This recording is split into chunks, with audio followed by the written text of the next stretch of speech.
2, 1, liftoff. Bonjour à tous et bienvenue sur la chaîne To The Moon. Aujourd'hui, nous verrons comment Américains et Soviétiques ont commencé une coopération dans le spatial, malgré la guerre froide encore présente, et comment l'homme a créé les bases de la plus grande station spatiale. Sur ce, c'est parti pour un nouveau épisode de Conquête de l'espace. En juillet 1975, l'équipage d'une mission qui rentrera dans l'histoire décolle du pas de tir. Je devrais même dire de leur pas de tir, puisque pour la première fois, deux équipages, un soviétique et l'autre américain, se retrouveront en orbite. Cette mission sera appelée Apollo-Soyuz en référence aux deux véhicules spatiaux qui emmèneront chaque équipage à ce rendez-vous historique. Depuis Apollo 11 et les premiers pas sur la Lune, un dégel significatif se fait sentir entre les deux nations. Plusieurs cosmonautes se rendent aux États-Unis et inversement. 3 ans avant le lancement, l'accord entre les deux blocs est signé. L'équipage américain sera constitué de 3 hommes. Thomas Stafford, vétéran qui a déjà 3 vols à son actif, Vance Brand, qui attend son premier vol depuis 9 ans, et Donald Slayton, membre le plus âgé avec 51 ans.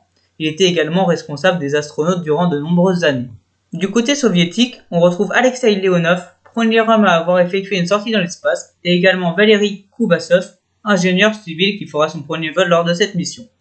Les capsules et fusées sont déjà mises au point depuis de nombreuses années. En revanche, il faut réfléchir à un système d'amarrage entre les deux véhicules, un système différent de leurs prédécesseurs. Puisque l'amarrage traditionnel consiste à avoir un vaisseau jouant le rôle du mâle et l'autre de la femelle, et qu'aucune des nations ne se plie à jouer le rôle de la femelle.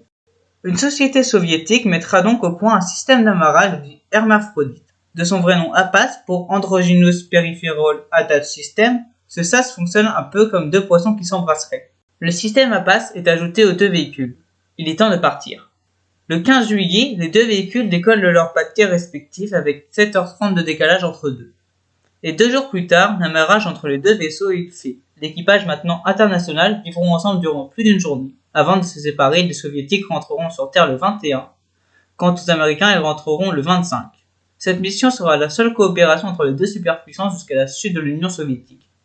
Mais l'histoire ne s'arrête pas là pour autant. Les Américains, qui mettent au point un véhicule réutilisable depuis déjà plusieurs années, ont enfin fini. Ils ont créé la navette spatiale. Véhicule le plus complexe jamais construit, et encore aujourd'hui, 10 ans après son arrêt, il reste une fusée mythique, capable de décoller à la verticale puis de se retourner, pour finir par entrer en planant.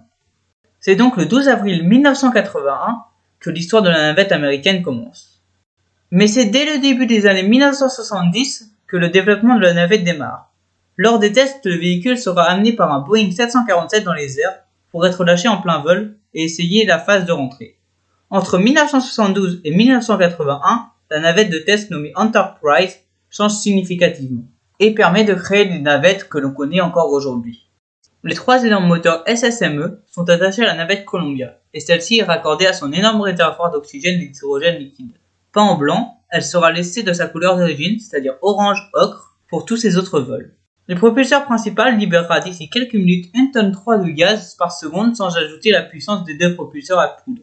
À bord de Columbia, seulement 2 hommes sont positionnés sur les 7 possibles à bord. 2 hommes du nom de John Young, qui sera commandant de bord, il a déjà volé 2 fois sur Gemini et 2 fois sur Apollo, ainsi que Robert Crippen, recruté en 1969 par la NASA. Il sera pilote de mission et ce sera son premier vol. Autant dire que pour ce vol, ce sera d'un côté l'expérience et de l'autre la jeunesse. Le vol se passe bien, hormis les 14 tuiles de protection thermique manquantes et les 148 endommagées. Ce qui est énorme lorsque l'on sait que la chaleur sur les parties les plus exposées de la navette peuvent atteindre les 3000 degrés. À part ça, tout est nominal, c'est-à-dire normal dans le milieu du spatial. Et la navette atterrit sans encombre. L'année suivant au premier vol de la navette américaine, le premier astronaute français, Jean-Luc Chrétien, s'envole à bord de la mission Soyuz T6 pour rejoindre la station soviétique alors en service, Soyuz 7. En devenant le premier français à bord d'un vaisseau de l'URSS, M. Chrétien ouvre la porte vers une coopération entre Européens et Soviétiques. Seulement, il faudra encore attendre plusieurs années pour voir de nouveau le bloc de l'Ouest et le bloc de l'Est s'entendre dans l'espace, même si la mission Apollo-Soyuz a été un succès. À la suite de Soyuz 7 qui tombe en ruine et ne sera plus habité à partir de juin 1986, des ingénieurs du pays de Gorbatchev et son gouvernement décident de mettre en place une nouvelle station spatiale avec non pas cette fois un seul module mais à terme 6 modules. Le premier élément de Mir, petit nom donné à cette station, est mis en orbite en février 86. Nommé DOS-7 ou module de base, ce sera le début du renouveau du spatial de l'Union soviétique. La même année et le même pays envoya d'ailleurs la première sonde survoler une comète, et pas n'importe laquelle, puisqu'elle survola la comète Halley à près de 8000 km. La sonde prit bien entendu la première photo de cette boule de glace. Quant aux USA, c'est en janvier 1986 qu'un accident effroyable se passa. La mission STS-51L et sa navette est sur son pas de tir 39A. La nuit précédente, le lancement fut glacial au Kennedy Space Center.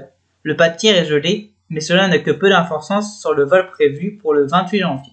À bord, une institutrice qui aura pour objectif de transmettre l'aventure du spatial aux étudiants. Le lancement est donc très médiatisé et suivi attentivement par beaucoup d'enfants. La navette décolle donc, et durant les 68 premières secondes du décollage, tout se passe bien. La zone de Mach 2, c'est-à-dire là où la pression est la plus forte, était passée. Le Capcom en charge de la liaison avec l'équipage annonce plein gaz aux 7 astronautes. Le commandant de mission lui répond, compris, plein gaz. Mais 73 secondes après le décollage, la fusée explose. Plus d'une minute après un silence intenable, le porte-parole de la NASA annonce « Nous avons un rapport du responsable de la dynamique de vol indiquant que la fusée a explosé ». Le contrôleur de vol Jay Green active la procédure d'urgence, bloquant ainsi toutes les sorties et venues à l'intérieur de la salle de contrôle et toutes les communications avec l'extérieur en prenant soin d'enregistrer toutes les données de vol. La destruction de la navette fut causée par un dysfonctionnement de celle-ci, mais ce jour-là, 7 hommes et femmes avaient perdu la vie. L'Amérique était en deuil. Pendant 32 mois, plus aucune navette vola, et la NASA fut durement critiquée par tous les médias. Mais les États-Unis ne s'arrêtent pas là. C'est en 1990 qu'un nouveau événement majeur fait surface. Les navettes ont repris depuis maintenant quelques mois, et l'exploration très lointaine est à la mode. Après les lancements des sondes Voyager 1 et 2 en 1977, cette fois-ci ce sera un télescope qui sera placé en orbite terrestre. Celui-ci sera nommé le télescope Hubble, en référence à Edwin Hubble, grand astronome américain. C'est donc le 24 avril 1990 que la navette Discovery et l'équipage de STS-31 s'envolent. Le télescope est mis en orbite à 600 km du sol, bien au-dessus de toute pollution atmosphérique. Après STS-31, on se rendit compte d'un défaut sur le verre d'Hubble, ou autrement dit une aberration. Il faudra attendre 3 ans pour que ce défaut soit corrigé et qu'Hubble envoie ses premières photos nettes. Et c'est enfin 5 ans plus tard, donc en 1995, que la navette Atlantis vient s'amarrer à la station Mir. Et 1 an plus tard, la présence des Américains à bord de Mir devient continue. En 1997, le premier rover ou astromobile se pose à la surface de Mars. Celui-ci est nommé Sojourner, mais ne sera utilisé que pendant 3 mois avant de prendre sa retraite. L'année suivante, de nombreux accidents se passèrent à bord de Mir. Un feu, une collision avec un autre vaisseau spatial et une coupure de courant déviant la trajectoire de la station. Tous ces problèmes furent maîtrisés et aucun mort n'est à déclarer, mais la station a bien souffert. Et il est temps d'arrêter le programme Shuttle Mir. La suite du programme prévoit une station plus grande et plus tenace dans le temps. Du haut de ses 400 km d'altitude, elle est toujours en orbite, comportant de nos jours plus de 13 modules sans compter les modules à titre expérimentaux. Elle pèse plus de 400 tonnes et grande comme un terrain de football. 15 nations différentes se sont impliquées dans ce projet et sa construction aura duré 13 ans. Cette station est la plus grande réussite du spatial international, mais nous verrons ceci dans un autre épisode de Conquête de l'espace. Comment cette immense station spatiale s'est-elle construite? Et quels sont les enjeux de la coopération internationale? Quels seront les nouveaux acteurs du spatial? Nous verrons tout cela dans un prochain épisode de Conquête de l'espace. Merci à tous d'avoir regardé cet épisode, j'espère qu'il vous aura plu, n'hésitez pas à commenter la vidéo. C'était Tom Sol de la chaîne To The Moon, bye bye.